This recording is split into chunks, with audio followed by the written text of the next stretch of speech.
Wow, pretty cool fucking TIE fighter sounds them, aren't they? Fucking awesome that is. Reminds me of Star Wars, doesn't it? Can't wait for it to come out. Should be great, shouldn't it? I'm a bit of a nerd, you know. Like, I guess I'm in good company here, aren't I? Alright. So anyway, yeah, so that's kind of about today's sort of videos, isn't it? What I got for you. It's about Panzer 4S, isn't it? The Panzer 4 Schmalturm. I hope I pronounced that right. Well, if I'm not, well, I'm not German, am I? So please forgive me. Apologies to any Germans listening. I do apologise for butchering your language, but there you go. What can I do? Anyways, so yeah, so here we are, and the reason I decided to have a look at this now is because the new Star Wars movie coming out, isn't it? And you might say, well, Armoured, what's that to do with fucking this game? Well, I tell you what it's got to do with it, right? Because last year when Star Wars was coming out, Star Wars Rogue One, they released this fucking tank, didn't they? Because they do want to make money, these wargaming lads. I mean, like, so here it is now, right? So it looks like TIE Fighter, right? So what they did was they took this historical tank, Panzer 4DS, right? And they just put a bit of a camo and a few slants and side skirt and all that. Make it look like TIE Fighter, doesn't it? Which it does. So, okay, job done there, I guess. And it's kind of to make money off us, you know. It looks like, you're probably wondering, what's that got to do with it? Well, it sort of has a small body and a big head.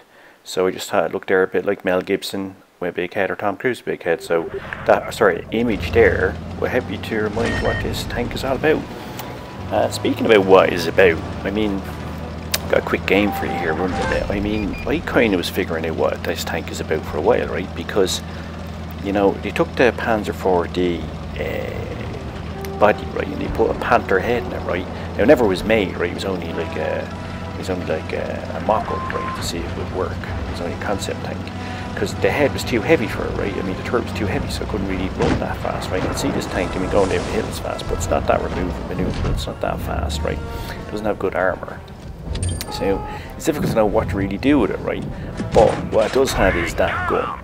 And that gun is amazing, right? It's got 4.4 second reload, right? So that is fantastic, right?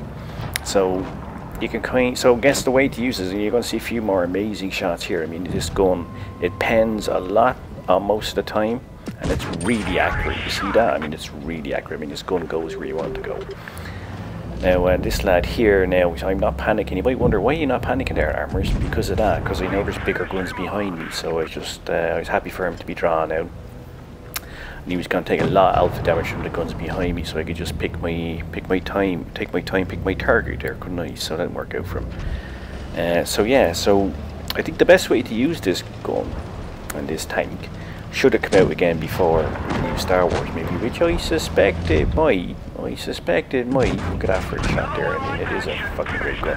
By the way, watch this next shot here in the Tiger. Right? The Tiger's angled up here, right? He's angled up, right? So, and I still pen him, right? So it's a really great gun. And with the fast reload, he blocks my shot here, so I don't get what I do. With the fast reload, I mean, it's really good. So I think the best way to use this tank is kind of like as a sniping tank, right? By the way, I have balls of steel here. Watch this. Balls of steel, right? Watch this. I didn't flinch. Did I? He could have wrecked me, but I didn't flinch. Well, I know, I knew he just fired, right? And I know what his reload time is.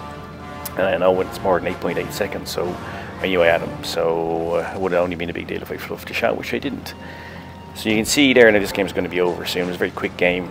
But I think the best thing to do with this tank is, you know, under most circumstances, is don't go in all guns blazing, don't YOLO, especially if you get up tiered like I did there. You know, stay in the background. Use its accuracy, use its faster reload, and just try to farm damage. So kind of use it as a TD. When you have to move, you can. But try not to get into brawls. It isn't that maneuverable, and the armor isn't that great, you know. But if you kind of play it like maybe as the way you play a Helsing, but a lower tier Helsing, I think it works very well. So anyway, so there you go. So just have a look at it there again. I just thought I'd upload this for you here because I want to change out the loadout on the consumables.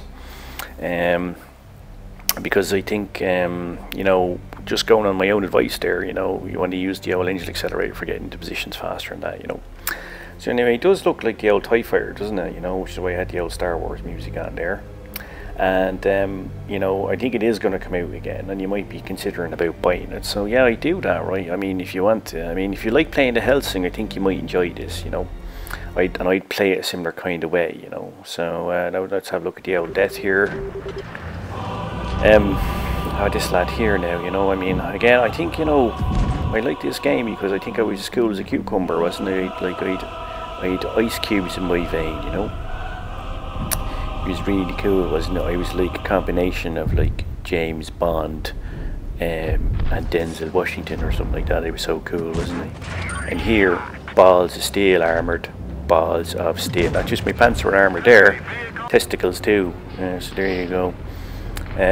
Yeah, I mean, like, that's the last thing you want to be looking at, isn't it? I mean, that's as bad as a KV2, really, isn't it? I mean, like, he'd smash the shit out of you. I mean, you'd be like a dwarf getting in the ring with Jon Cena or something like that, you know. You're just asking for all sorts of hurt, probably even brain damage. There's the last fella here. I knew I was going to take one off him, but I'm kind of happy to take a 200 Alpha Roll from him, you know, because the alternative is, you know, the old brain damage from Jon Cena. SU100Y over there, you know, so yeah, there you go. So play that well. As you can see, if you have to get into situations where you move fast enough, the tank can help you out with its fast reload, and that can help you in brawls. But if you're in something much more manoeuvrable that gets around you, your turret traverse speed isn't great, you know, so you can get into a world of hurt. But if you're coming down to the wire and you need faster reload, then yeah, this tank is good for that.